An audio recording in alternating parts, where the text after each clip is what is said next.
अस्सलाम वालेकुम everyone, welcome back to green tech solar Pakistan. यार चाइना इस टाइम पे जो ईवी की जितनी प्रोडक्शन कर रहा है और जितनी प्रोडक्शन कर चुका है, अगर आप उसकी पोर्ट्स के हालात देखें तो वहाँ पे सिर्फ आपको गाड़ियाँ ही दिख रही हैं। दुनिया में सबसे बड़ी ईवी की इंडस्ट्री चाइना ने डेवलप कर ली है और वो इस टाइम पे एक्सपोर्ट करने लगा हुआ है गाड़ियों को। अपनी तो वो पूरी कर चुका है और करे जा रहा है, पर दुनिया में जिस तरह वो बेच रहा है 15 मिलियन का उसका टारगेट है जो उसने इस साल बेचनी है। 5 मिलियन उसने पिछले साल बेची हैं 2023 में एक्सपोर्ट जो करी हैं ईवीज़, और इस साल उसने 15 मिलियन करनी है। कुल अमेरिका में जो गाड़ी बिकती है ना वो 17 मिलियन बिकती है पर एनम और चाइना जो है वो 15 मिलियन ईवीज़ एक्सपोर्ट करने के लिए रेडी बैठा हुआ है और उसके पोर्ट पे गाड़ियाँ खड़ी हुई हैं जो उसने इस साल करनी है। ये जो नॉलेज मैंने अभी आपको दी है, आपको इससे क्या अखज़ होता है कि ये अमीरों का टॉय है? पागल है चाइना और अमेरिका, बिल्कुल जाहिल हैं वो। दुनिया उनको पता ही नहीं है कि दुनिया किस तरफ जा रही है। दुनिया तो टैक्स लगाएं, विद होल्डिंग टैक्स लगाएं, 2 हॉर्स पावर 4 लीटर पर किलोमीटर वाली गाड़ियां ख़रीदें, या वो वही ओल्ड स्कूल मेथड है, या ये हो क्या रहा है दुनिया में? इस इंफॉर्मेशन से आपको क्या पता चलता है?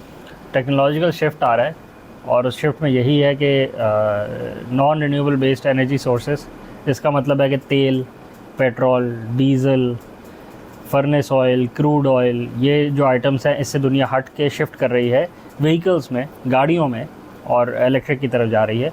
और उसमें सिर्फ़ और सिर्फ इलेक्ट्रिक व्हीकल्स ही नहीं है, उसमें हाइड्रोजन बेस्ड या फिर fuel cell based different technologies भी हैं। बट नॉन पेट्रोल बेस्ड में सबसे ज़्यादा जिस पे प्रोडक्शन हो गई है वो इलेक्ट्रिक है।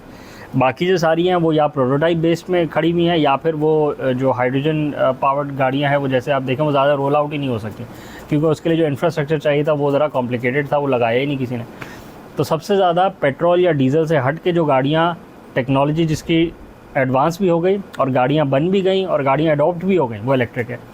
और चाइना उसमें आपको दिख रहा है कि वर्ल्ड लीडर बना बैठा है प्रोडक्शन नंबर्स में, और एक्सपोर्ट पे ही सारा वर्क हो रहा है क्योंकि जो अपनी सेल्फ़ कैपेसिटी थी, जो सेल्फ़ कंजम्पशन थी, वो काफ़ी हद तक मीट हो गई है और वो आने वाले दिनों में और मीट हो जाएगी। तो चाइना का फार्मूला तो यही है कि पहले इतनी बना लो कि अपनी कंजम्पशन मीट हो जाए और फिर उसमें इतनी प्रोडक्ट में रिफाइनमेंट आ जाती है और प्रोडक्ट इतनी एडवांस हो चुकी होती है कि फिर वो एक्सपोर्ट के लिए बन चुकी होती है और अब वो एक्सपोर्ट होने के लिए रेडी बैठे हुए हैं। सिर्फ ट्रेड वॉर्स और लेजिस्लेशन और टैक्सेशन से बचने के लिए और उसके मामला सॉल्व हो जाएंगे तो आप देखेंगे वो यूएस के मार्केट को भी डोमिनेट कर रहे होंगे, जो कि करंटली वो नहीं कर पा रहे। बट बाकी ग्लोबली आप देखें, पाकिस्तान तक में चाइनीज़ इलेक्ट्रिक व्हीकल्स आपको दिखती हैं और दिखने की वजह यही है कि टेक्नोलॉजी में भी काफ़ी हद तक ठीक है और प्राइस वाइज देखें तो बहुत सस्ती हो जाती है। पाकिस्तान में तो इतनी नहीं है ना, इस तभी तो ज़्यादा डिस्कशन। पाकिस्तान जैसा मुल्क जहाँ पेट्रोल गाड़ियां ही आप देख लें, हर मॉडल दुनिया से 4-4 साल पीछे होता है, 5-5 साल पीछे होता है, वहाँ इलेक्ट्रिक व्हीकल्स आ चुकी हैं।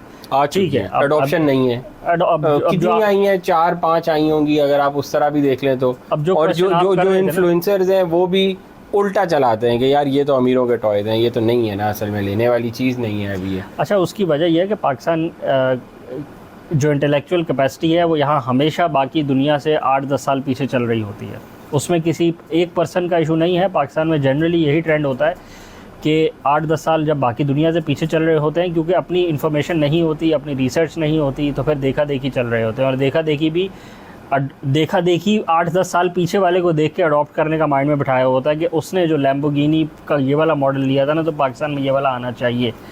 अब वो ये नहीं देख रहे कि आज के 2024 के ज़माने में लैम्बोर्गिनी वर्सेस इलेक्ट्रिक व्हीकल्स में जो एडवांसमेंट आ गई है वो एक रैपिड शिफ्ट आ चुका है, ग्लोबली चेंज ही हो चुका है, पूरा पेज ही पलट चुका है। तो हमारा पेज वहीं खड़ा हुआ है जो आज से 10 साल पहले खड़ा हुआ था, और आज से 10 साल बाद 2034 में हम 2024 की बातें कर रहे होंगे। तो यहाँ के लोगों का, यहाँ के जो डिस्कशन कर रहे होते हैं, यहाँ के लोग जो ट्रेंड सेट कर रहे होते हैं या जो पॉलिसीज़ ला रहे होते हैं, उनका यही फार्मूला है कि वो 10-10 साल पीछे चल रहे होते हैं। उसमें आसानी उनको ये होती है कि उनकी नॉलेज 10 साल बैकडेटेड होती है, तो उसकी बेसिस पे वो बात कर रहे होते हैं। ऐसा कोई नहीं होता कि आज की जो टेक्नोलॉजी है उसमें कोई फ्लॉज हो या उसको अडॉप्ट करने में हमें कोई मसाइल हो। अच्छा, अगर बात काट रहा हूँ, इलेक्ट्रिक गाड़ियों की प्राइस की भी बात करी जाए तो $10,000 $11,000 की ईजीली अवेलेबल, अबंडेंटली अवेलेबल, अच्छी मैन्युफैक्चर्ड गाड़ियाँ चाइना जो एक्सपोर्ट क्वालिटी की यूएस में भी बेच रहा है। $11,000 अगर आप उसको यहाँ कन्वर्ट भी कर लें तो 30 लाख रुपये बनते हैं। 30 लाख रुपये की तो यहाँ ऑल्टो भी नहीं आती। तो अच्छी इलेक्ट्रिक गाड़ियाँ अगर आपको इस रेंज में मिल सकती हैं तो ये अमीरों का टॉय तो ना हुआ? अमीरों का टॉय तो ये गाड़ी होती ही नहीं है। देखें, गाड़ी किसी के पास होगी, व्हीकल होगी तो ही वो मूव करेगा तो वो कोई काम कर सकेगा और वो जो ट्रेड कॉमर्स है उसमें अपना पार्ट प्ले कर सकेगा। पिछले 8-10 सालों में मूवमेंट का जो चंक है वो चेंज होता जा रहा है, स्पेशली पिछले 2-3 सालों में, कि आपको मूव किए बगैर भी आप काम कर सकते हैं टेक्नोलॉजी के थ्रू। आपको मूव करने की ज़रूरत नहीं है, बट प्रोडक्ट को तो मूव करने की ज़रूरत होती है ना। सर्विसेज को हटा दें, बट किसी भी प्रोडक्ट को अगर कहीं भी मूव कराना है तो उसके लिए व्हीकल चाहिए। उसमें ज़रूरी नहीं है कि आपकी 4 सीटर गाड़ी की बात हो रही हो, ट्रक की भी बात होती है, बस की भी बात होती है, ट्रांसपोर्ट, रेल, लोकोमोटिव की बात होती है। तो सारी की सारी प्रोडक्ट्स को मूव कराने के लिए व्हीकल्स चाहिए। तो व्हीकल्स होंगी तो ही इंटरकनेक्टिविटी आएगी और प्रोडक्ट्स मूव करेंगी। जितनी आसानी से, जितने सस्ते पैसों में मूव कर लेगी प्रोडक्ट, उतनी ज़्यादा कंपेटिटिव हो जाएगी प्रोडक्ट। अब पाकिस्तान का इशू ये है कि पाकिस्तान में जो व्हीकल्स का सेक्टर है वो भी जैसे बिजली का सेक्टर टैक्सेशन के मलबे तले दब चुका है ना, कि बिजली का निज़ाम तो रहा ही नहीं है, वो तो टैक्स कलेक्शन का निज़ाम बन गया। तो उसी तरह गाड़ियों का सेक्टर भी टैक्स कलेक्शन का निज़ाम बन गया है कि अगर 50 लाख की गाड़ी है या फ़र्ज़ करें 5 लाख की गाड़ी है तो उस पर 3-4 लाख रुपए का टैक्स लगा हुआ, तो उससे ज़्यादा कहीं लगा हुआ होता है। वो बेशक लोकल मैन्युफैक्चरिंग में हो और अगर इंपोर्टेड में होगा तो उससे भी ज़्यादा चंक होता है। तो इन दैट सिनेरियो कि जहाँ पे एक प्रोडक्ट या एक आइटम वो कमोडिटी रहा ही नहीं है, वो तो टैक्स कलेक्शन का निज़ाम बन चुका है। तो फिर उसमें ये सोचना पॉलिसी मेकर के लिए कि वो प्रोडक्ट में ज़्यादा अच्छी प्रोडक्ट को कैसे हम इंसेंटिवाइज़ करें, कैसे इंट्रोड्यूस कराएं, हम पेट्रोल से शिफ्ट करा के इलेक्ट्रिक पे कैसे लाएं, वो मकसद ही ख़त्म हो जाता है। अब आप देख लें, अभी भी इलेक्ट्रिक व्हीकल्स पे पहले टैक्स नहीं था, अभी बढ़ चुका है।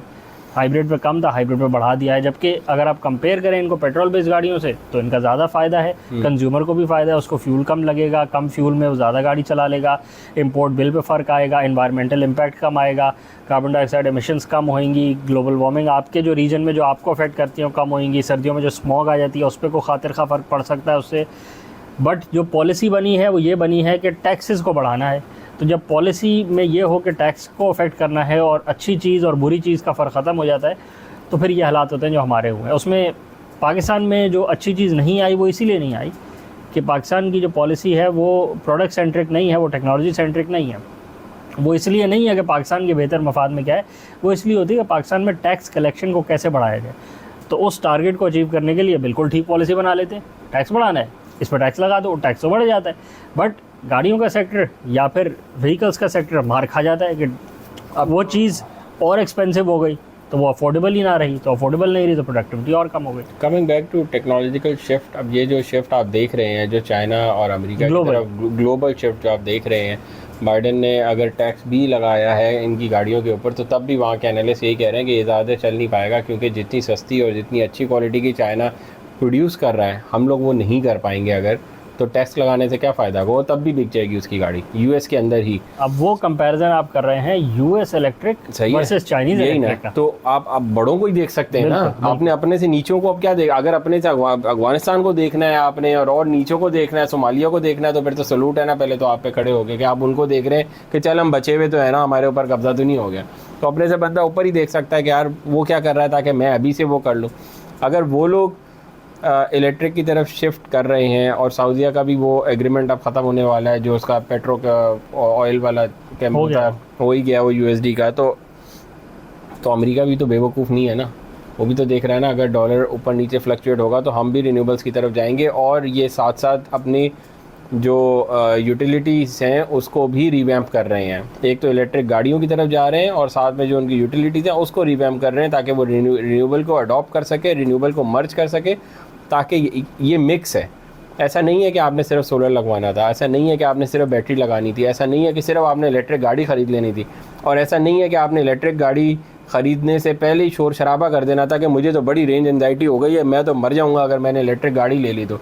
आप मतलब इतने नालायक हैं कि आपसे अपनी एक कैलकुलेशन नहीं हो सकती कि यार मेरी दिन की 100 किलोमीटर की रेंज है, मैं अगर 200 किलोमीटर वाली गाड़ी लेता हूँ तो मैं 2 दिन चला सकता हूँ, उसे मतलब मेरे पास 1 दिन का गैप है, मैं उसको दिन में कुछ ना कुछ चार्ज कर सकता हूँ। या मैं उसको 300 किलोमीटर वाली अगर गाड़ी ले लेता हूँ तो मेरे पास हर उसका कोई ना कोई दिन मिल जाएगा महीने हफ्ते में जिसको मैं दिन में चार्ज कर सकता हूँ। या मैं 400 किलोमीटर वाली गाड़ी ले लेता हूँ ताकि मुझे एंजाइटी ना हो, मुझे टेंशन ना हो।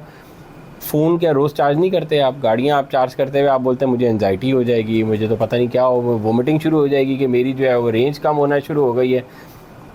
हीरे बहाने तो हो सकते हैं, एज अ कौम नुकसान तो हमारा ही होगा ना, किसी और का तो नहीं होगा, क्योंकि हमें टेक्नोलॉजी समझ नहीं आ रही, हम अडॉप्ट नहीं कर पा रहे। हम कह रहे हैं कि अभी भी हम वही फ्यूल बाहर से डॉलर IMF से पकड़ के उसी का ही फ्यूल ख़रीदेंगे, या फिर हम कर्ज़े पे ऑयल ले लेंगे, भाई 2 साल के कर्ज़े पे हमें और ऑयल दे दो ताकि हम अपनी गाड़ियों में फ्यूल जला लें। जिस तरह हमने अपनी फ्री की गैस उड़ा ली थी, हम तुम्हारा भी उड़ा लेंगे, और बकाया जो आने वाला होगा वो देखेगा तुम्हें पैसे किस तरह देने।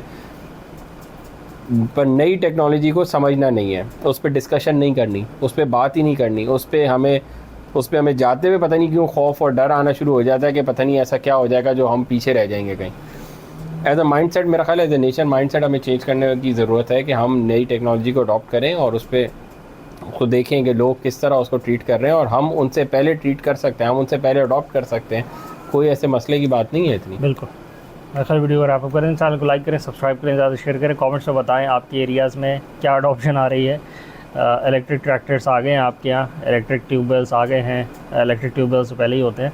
इलेक्ट्रिक व्हीकल्स की क्या अडॉप्शन चल रही है, उसमें सारी व्हीकल्स ही आ सकती हैं। ट्रैक्टर्स जैसे आइडेंटिफाई किए हैं, बसेस हैं, ट्रक्स हैं, व्हीकल्स हैं, कार्स हैं, मोटरसाइकिल्स हैं, और तो क्या अडॉप्शन चल रही है। ट्रैक्टर से अच्छा आपने याद कराया, जो हम ट्यूबवेल की हमने कुछ दिन पहले वीडियो बनाई थी, तो जिन्होंने सोलर ट्यूबवेल लगा चुके हैं उनके पास दिन में कितनी इलेक्ट्रिसिटी प्रोड्यूस करने की जगह है जिससे वो अपने ट्यूबवेल को भी चार्ज कर सकते हैं। उन्हीं सोलर पैनल से ट्यूबवेल को चार्ज कर सकते हैं, अब अपने ट्रैक्टर को चार्ज कर सकते हैं अगर इलेक्ट्रिक ट्रैक्टर्स आ जाएँ इस मुल्क में। तो पॉइंट ये है कि आपने एक सोर्स तो बना लिया, अब आपने उस सोर्स को मैक्सिमम यूटिलाइज़ किस तरह कराना है उस पर वर्किंग करनी है अब, ताकि उन्हीं सोलर पैनल से हम मैक्सिमम यूटिलाइजेशन कर सकें। ये कोई अक्लमंदी वाली बात नहीं है कि बस ऑन ग्रिड लगाओ और भेज दो ट्रांसमिशन को, वो जाने उसका काम जाने और वीडियो देखती रहे। और इसके साथ साथ इस मसले को भी डिस्कस करें कि ये सब बातें एक तरफ हैं, बट स्टेट का जो टैक्स कलेक्शन है वो होता है बिजली से और उस पेट्रोल से, उस डीज़ल से जो आप ख़रीदते हैं, और उस व्हीकल से जो आप ख़रीदते हैं।